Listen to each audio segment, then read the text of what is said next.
નમસ્તે વિદ્યાર્થી મિત્રો, આજે હું તમને ધોરણ 5માં પર્યાવરણ વિષય ભણાવીશ. એમાં આપણે પાઠ 17 ભણી ગયા. હવે આપણો 18મો પાઠ, હવે અમે ક્યાં જઈએ, એ પાઠ આપણે ભણીશું. તમે પેજ નંબર 165 પર ખોલો. પાઠ નંબર 18 આપેલો છે, હવે અમે ક્યાં જઈએ. આ પાઠમાં ક્યાં જવાની વાત કરી છે? તો સ્થળાંતર કરવાની વાત કરી છે. એક જગ્યાએથી બીજી જગ્યાએ જવું રહેવા માટે, એક જગ્યાએથી બીજી જગ્યાએ રહેવા માટે જવું તેને સ્થળાંતર કહેવામાં આવે છે. પરીક્ષામાં પ્રશ્ન પૂછાય કે એક જગ્યાએથી બીજી જગ્યાએ જવું એટલે શું, તો એને સ્થળાંતર કહેવામાં આવે છે. તો એની અહીંયા વાત કરવામાં આવી છે. બરાબર. હવે આપણે પાઠ સમજીએ. અનુજભાઈ દરવાજા પાસે તેમની દીકરી જીયા સાથે બેઠા હતા. તેઓ કૌશલની રાહ જોતા હતા. કોની રાહ જોતા હતા? કૌશલની. રાત થવા આવી હતી, પરંતુ કૌશલ ઘરે આવ્યો ન હતો. 2 વર્ષ પહેલાં અનુજનું કુટુંબ સિંદુરી ગામથી મુંબઈ આવ્યું હતું. પરીક્ષામાં પૂછાશે ક્યાંથી આવ્યા હતા? તો સિંદુરી ગામથી અને મુંબઈ આવ્યા હતા. અહીં તેઓ ફક્ત એક દૂરના સંબંધીના કુટુંબને જાણતા હતા. તેમની મદદથી અનુજભાઈએ માછલી પકડવાની ફાટેલી જાળી સરખી કરવાનું કામ શરૂ કર્યું હતું. પરંતુ તેમને જે પૈસા મળતા હતા તે પૂરતા ન હતા. તેઓને દવાના, ખાવાના, શાળાની ફીના પૈસા અને ઘરનું ભાડું ચૂકવવાના હતા. અહીં તેઓએ પાણી પણ ખરીદવું પડતું હતું. મુંબઈમાં તો એવું હોય કે પાણી પણ ખરીદવું પડે. જો અહીંયા આ ઘરની પરિસ્થિતિ બતાવેલી છે કે કમાતા નહોતા, ઓછું કમાતા. હવે પેજ નંબર 166 પર જુઓ. રાત્રિ થઈ ગઈ, પરંતુ કૌશલ ઘરે આવ્યો ન હતો. જીયા બારીમાંથી પડોશીના ઘરના ટીવી પર નૃત્ય જોતી હતી. એમના ઘરે ટીવી નહોતી, એટલે બાજુના ઘરે એ શું કરતી હતી? એમની બારીમાંથી પડોશીના ઘરમાં ટીવી જોતી હતી. ટીવીમાં શું ચાલતું હતું? નૃત્ય. પરંતુ અનુજને ટીવી જોવાનું મન ન હતું. તે વિચારોમાં ખોવાયેલો હતો. અહીં દરેક વસ્તુ કેટલી અલગ છે. દિવસ તો કામ કરવામાં જતો રહેતો, પરંતુ સાંજે જૂની યાદો તાજી થતી હતી. હવે એવી કેવી જૂની યાદો હતી તે તાજી થતી હતી, એ આપણે આગળ ભણીએ. એ પહેલાં વિચારો અને કહો. જુઓ, લોકોની ભીડમાં પણ અનુજને એકલું લાગતું હતું. તમને ક્યારે આવું લાગ્યું છે? તો હા, જ્યારે આપણા મમ્મી પપ્પા ઘરે એકલા મૂકીને જતા રહે તો આપણને એકલવાયું લાગે છે. તો ઘણીવાર પપ્પા મિત્રની પુત્રીના લગ્નમાં ગયા હોય ત્યારે ત્યાં ઘણા બધા લોકોની ભીડ હતી, પરંતુ લોકોની ભીડમાં પણ આપણને એકલું લાગે છે, કેમ કે ત્યાં મારું પરિચિત કોઈ હતું નહીં. આપણું પરિચિત કોઈ હોય નહીં ત્યાં આપણને એકલું લાગે છે. હવે બીજો પ્રશ્ન છે કે કલ્પના કરો, પોતાની જગ્યા છોડીને દૂર બીજી નવી જગ્યાએ રહેવા જવામાં કઈ કઈ મુશ્કેલીઓનો સામનો કરવો પડે છે. હવે આપણું જે રહેઠાણ છે, તમને ખબર હશે કે આપણું ઘર બદલવાનું હોય તો કઈ કઈ મુશ્કેલીઓનો સામનો કરવો પડે છે. તો રહેઠાણ શોધવાની મથામણ પહેલાં તો કરવી પડે છે. નવી જગ્યાનું મકાન નાનું અને ઓછી સગવડવાળું હોય તો પણ આપણે ચલાવી લેવું પડે છે. નોકરી કે ધંધો શોધવાની પ્રક્રિયા હાથ ધરવી પડે છે. બાળકો માટે નજીકમાં શિક્ષણની વ્યવસ્થા કરવી પડે છે. અને નવા પડોશીઓ સાથે સુમેળ સાધવા અને પરિચય મેળવવા પડે છે, જેમાં સમય લાગે છે. નવી જગ્યાએ પોતાના કહી શકાય તેવા સંબંધીઓ ન હોવાથી આત્મીયતાનો અભાવ જણાય છે. આથી સામાજિક સંબંધોથી વંચિત રહેવું પડે છે. હવે ત્રીજો પ્રશ્ન છે કે અનુજના કુટુંબ જેવા લોકોએ શા માટે મોટા શહેરોમાં આવવું પડે છે? તો અનુજના કુટુંબ જેવા લોકોએ ધંધો રોજગાર મેળવવા, પોતાના અને કુટુંબના ઉજ્જવળ ભવિષ્ય માટે, બાળકોને સારું શિક્ષણ આપવા અને સુખ સગવડવાળું જીવન જીવી શકાય તે માટે મોટા શહેરોમાં આવવું પડે છે.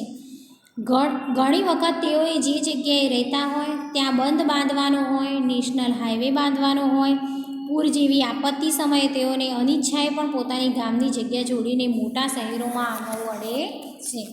આપણને ખબર છે કે આપણા દાદા દાદી ગામડે રહેતા હોય, પણ આપણા પિતા જો અહીંયા ધંધો અથવા નોકરી કરતા હોય તો આપણે પણ બધાએ અહીંયા રહેવું પડે છે, અમદાવાદમાં. બરાબર. અને ગામડે આપણા દાદા દાદી રહે છે. તો એ રીતે આપણે અહીંયા સ્થળાંતર કરવું પડે છે.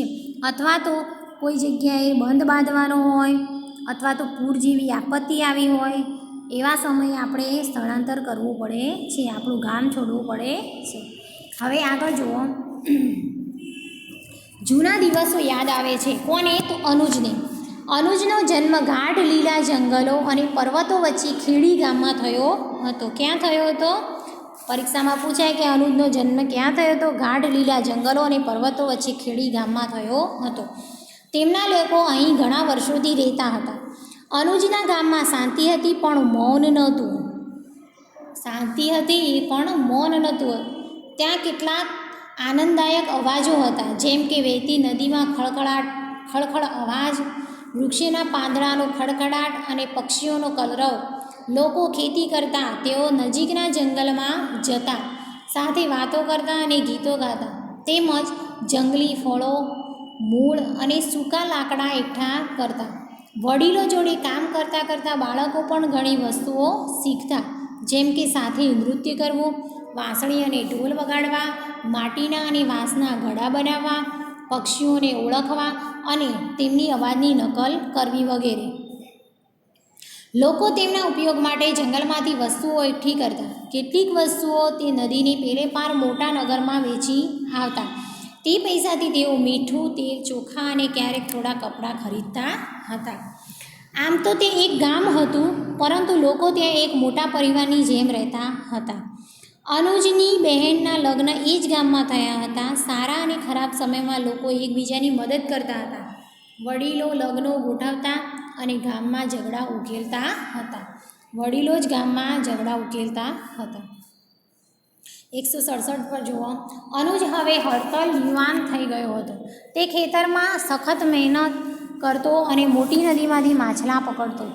તે અને તેના મિત્રો જંગલમાંથી ફળ, મૂળ અને ઔષધીય વનસ્પતિઓ તેમજ નદીમાંથી પકડેલી માછલીઓ વગેરે લઈને નગરમાં વેચવા જતા હતા. તહેવારના સમયે અનુજ તેની ઉંમરના છોકરા છોકરીઓ સાથે નૃત્ય કરતો અને ઢોલ વગાડતો હતો. જો બાજુમાં ચિત્ર આપેલું છે, એ નૃત્ય પણ કરતો અને ઢોલ પણ વગાડતો હતો. હવે કહો, ખેડી ગામના બાળકો શું શું શીખતા હતા?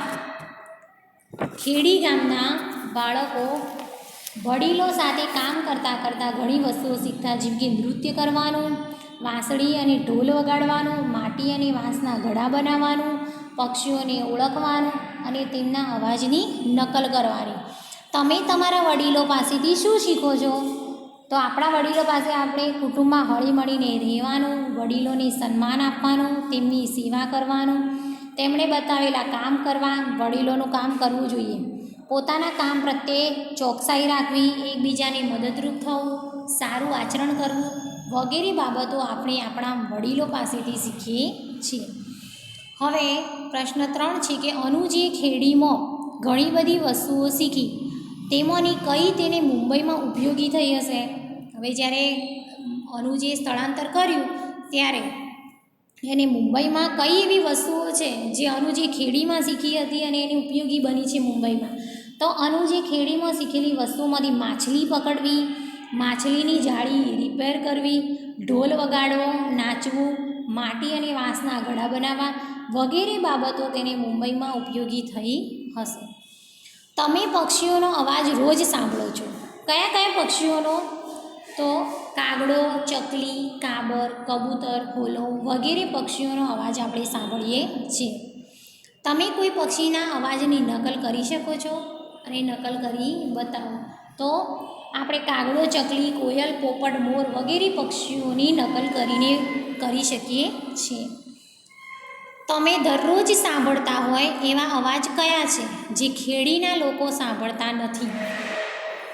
તો દરરોજ સાંભળતા હોય એવા અવાજો આપણે ટ્રેનનો અવાજ, વિમાનનો અવાજ, જુદા જુદા વાહનોનો અવાજો, શહેરની શેરીઓ અને ગલીઓમાં લોકોનો કોલાહલ, કારખાનાના અવાજો અને એમ્બ્યુલન્સની સાયરન વગેરે અવાજો આપણે અહીંયા સાંભળી શકીએ છીએ, પણ ખેડીના લોકો સાંભળી શકતા નથી, કારણ કે તે અંતરિયાળ વિસ્તારમાં રહે છે, ગામડાઓમાં રહે છે. ત્યાં આવું બધું આદિવાસી ક્ષેત્રમાં આ બધું જોવા મળતું નથી. તમે મૌન અનુભવ્યું છે ક્યાં અને ક્યારે? મૌન એટલે પહેલાં તો મૌન એટલે મોઢું બંધ રાખીને બેસવું, એને મૌન કહેવાય છે. તો માતા પિતા સાથે આપણે જ્યારે કોઈ ટૂર ગયા હોઈએ ત્યારે તંબુમાં રહેતા હોઈએ તો આપણને મૌનનો અનુભવ થયો હોય છે. બરાબર. હવે આગળ જુઓ પેજ નંબર 168 પર નદીની પાર. હવે નદીની પાર શું છે એ આપણે જોઈએ. એક દિવસ ખેડી ગામના લોકોએ સાંભળ્યું કે નદી પર ખૂબ જ મોટો બંધ બાંધવાનો છે. આ માટે નદીનો પ્રવાહ રોકવા મોટી દિવાલ બનાવવામાં આવશે. ખેડી અને નજીકના ઘણા ગામડાઓનો વિસ્તાર પાણીની અંદર ડૂબી જશે. લોકોએ તેમનું ગામ અને જમીન જ્યાં તેમના બાપ દાદાઓ વર્ષોથી રહેતા હતા તે છોડીને જવું પડશે. આવી વાત એમને સાંભળવા મળી. થોડા દિવસો પછી સરકારી કર્મચારીઓએ પોલીસ સાથે ગામની મુલાકાત લેવાનું ચાલુ કર્યું. ગામના નાના છોકરાઓએ પોલીસ પહેલીવાર જોઈ હતી, કારણ કે ગામડાઓમાં પોલીસ જ નહોતી. બધું ઝઘડાઓ હોય કે કોઈ બીજો કારવાર હોય તો વડીલો એમને સુલે કરી દેતા હતા. થોડા બાળકો તેમની પાછળ દોડવા લાગ્યા. કેટલાક તેમને જોઈને ડરી ગયા અને રડવા લાગ્યા. કર્મચારીઓએ નદી, ખેતરો, જંગલો અને ઘરોની લંબાઈ અને પહોળાઈનું માપ લીધું. તેઓએ ગામના આગેવાનો અને વડીલોની સભા બોલાવી. તેઓએ કહ્યું, નદી કિનારા પાસેના ગામોને ખસેડવા પડશે. જે લોકો પાસે ખેડીમાં જમીન છે તેઓએ નદીની પેલે પાર દૂર જગ્યા આપવામાં આવશે. તેઓના માટે ત્યાં શાળા, વીજળી, હોસ્પિટલ, બસ, ટ્રેન વગેરેની વ્યવસ્થા થશે. તેઓ પાસે તે બધું હશે જે તેઓએ ખેડીમાં સ્વપ્નમાં પણ વિચાર્યું નહોતું. અનુજના માતા પિતા અને ગામના બીજા વડીલો તેમનું ગામ છોડવાની ખુશ ન હતા. કોઈને ગામ છોડવું ગમે ના, તો એ ખુશ નહોતા. અનુજના માતા પિતા અને ગામના બીજા વડીલો તેમનું ગામ છોડવાથી ખુશ ન હતા. આ બધું સાંભળી અનુજ પણ થોડો ગભરાઈ ગયો, પરંતુ તે ઉત્તેજિત પણ હતો. જો અહીંયા એક સરકારી કર્મચારી છે જે આ ગામના લોકોને સમજાવે છે ગામ છોડવા માટે, કારણ કે નદી પર બંધ બાંધવાનો હતો. તે વિચારવા લાગ્યો કે લગ્ન પછી તે તેની પત્નીને નવા ગામના નવા ઘરમાં લઈ જશે. એવું ઘર જ્યાં તે ફક્ત એક બટન દબાવશે ને અજવાળું થશે અને નળ ખુલશે ને પાણી આવી જશે. તે શહેરમાં ફરવા અને નવી જગ્યાએ જોવા બસમાં જઈ શકશે. જ્યારે બાળકો થશે ત્યારે તેઓ શાળાએ મોકલશે અને તેઓ તેના માટે અભણ નહીં રહે. આ માટે તે ઉત્તેજિત પણ હતો અનુજ. હવે 169 પેજ નંબર પર જુઓ. ચર્ચા કરો અને કહો કે અનુજના ગામના ઘણા લોકો તેમની જમીન અને જંગલ છોડી જવા માટે સહમત ન હતા. કેમ? ઈચ્છા ન હોવા છતાં પણ તેમણે કેમ એ બધું છોડવું પડશે? તો અનુજના ગામના લોકો બાળપણથી જ આ ગામ અને શહેરમાં રહેતા હતા. ત્યાં બાળપણ વિતાવ્યું છે અને ત્યાં જ મોટા થયા છે. તેમને તે ગામ અને જંગલ પ્રત્યે ખૂબ જ પ્રેમ અને લગાવ છે. તે વિસ્તાર તેમને પોતાનો લાગે છે. તેથી ઘણા લોકો તેમની જમીન અને જંગલ છોડી જવા માટે સહમત ન હતા. ગામની બાજુમાં વહેતી નદી પર બંધ બાંધવાનો હોવાથી ગામ અને આજુબાજુના વિસ્તાર પાણીમાં ડૂબી જતો હતો. આ સરકારી યોજના હોવાથી ગામની જમીન અને જંગલ ખાલી કરવું પડે તેમ હતું. તેથી ગામ લોકોની ઈચ્છા ન હોવા છતાં પણ તેમને એ છોડવું પડશે. બીજો પ્રશ્ન છે કે ખેડીમાં અનુજના પરિવારમાં કેટલા લોકો હતા? જ્યારે અનુજ તેના પરિવાર વિશે વિચારતો ત્યારે કોણ કોણ તેના મનમાં આવતા? તો ખેડીના અનુજના પરિવારમાં 3 લોકો હતા, અનુજ અને તેના માતા પિતા. અનુજ તેના પરિવાર વિશે વિચારતો ત્યારે તેના ભાવિ પત્ની અને બાળકો તેના મનમાં આવતા હતા. તમે તમારા પરિવાર વિશે વિચારો છો તો તમારા મનમાં કોણ કોણ આવે છે? તો આપણા મનમાં આપણા મમ્મી પપ્પા, દાદા દાદી, બહેન અને કાકા કાકી આવે છે. તમે તેવા લોકો વિશે સાંભળ્યું છે કે જેઓએ તેમની જૂની જગ્યા છોડીને જવું ન હતું? તેમના વિશે વાત કરો. તો આપણા દાદા દાદી ઘણીવાર ગામડામાં રહેતા હોય તો એમને અમદાવાદમાં સ્થાયી થવું પડ્યું હતું. કે તો તેમને ગામ છોડવા તૈયાર તો નહોતા, પણ ઉંમરના કારણે ન છૂટકે તેઓએ ગામ છોડવું પડ્યું હતું. હજુ પણ ગામમાં માયા મમતા છોડાતી નથી. કોનાથી? દાદા દાદીથી. મમ્મી પપ્પા અહીંયા રહેતા હોય તો એમની જ્યારે એ કામ કરી શકતા નથી ત્યારે એમને આપણા મમ્મી પપ્પા જોડે અહીંયા અમદાવાદ આવવું પડે છે. પણ દાદા દાદીને ગામની માયા છોડાતી નથી. તો 4 દિવસની રજા હોય તો પણ એ દાદા દાદી ગામડે જાય છે. તો દાદા દાદી એ એમની જૂની જગ્યા જે ગામડું છે એ છોડીને જવું ગમતું હોતું નથી. છેલ્લો પ્રશ્ન છે, તમે એવા લોકોને જાણો છો કે જે ક્યારેય શાળાએ ગયા જ નથી? તમે એવી જગ્યા વિશે પણ જાણો છો જ્યાં શાળા જ નથી?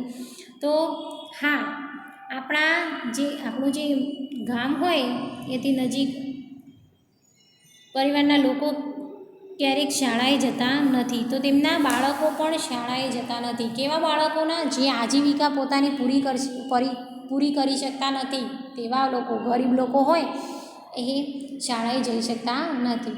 તો આજીવિકા માટે તેઓએ એક ગામથી બીજે ગામ ફરવું પડે છે, અને એક ગામથી બીજે ગામ 2 માઇલના અંતરે નાનું ગામડું હોય ત્યાં શાળાઓ હોતી નથી, અને આ ગામના લોકો શાળાઓમાં ભણવા જતા હોતા નથી.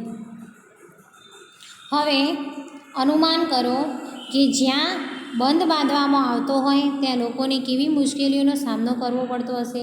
તો જે વિસ્તારમાં બંધ બાંધવામાં આવતો હોય ત્યાં